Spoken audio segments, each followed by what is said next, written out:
এক মারোয়ারি শেঠের বিশ্বস্ত এক ভৃত্য জগন্নাথ দেব দর্শন করতে যাবেন।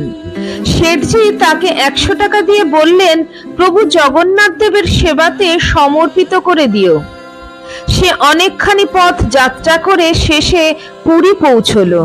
পৌঁছে দেখলো একদল মানুষ হরিনাম সংকীর্তন করে খুব আনন্দ করছেন।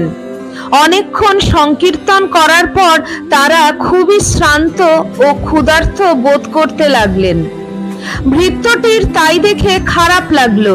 সে ভাবলো, শেঠজি আমাকে যে 100 টাকা দিয়েছে তার থেকে 98 টাকার খাবার কিনে তাদের ভোজনের ব্যবস্থা করি, আর বাকি 2 টাকা শেঠজির নাম করে শ্রী জগন্নাথ দেবের চরণে দিয়ে দিলেন।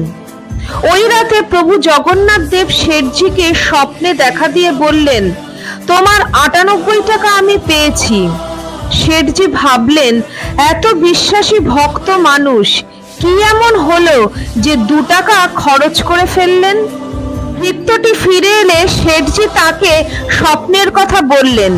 ভৃত্যটি তখন জানালেন 100 টাকার 98 টাকা ভক্ত সেবাতে দিয়েছেন। ভক্তের হৃদয়েই তো ভগবানের বাস, তাই প্রভু জগন্নাথ দেব সেই টাকায় গ্রহণ করেছেন যা ভক্ত সেবাতে লেগেছে।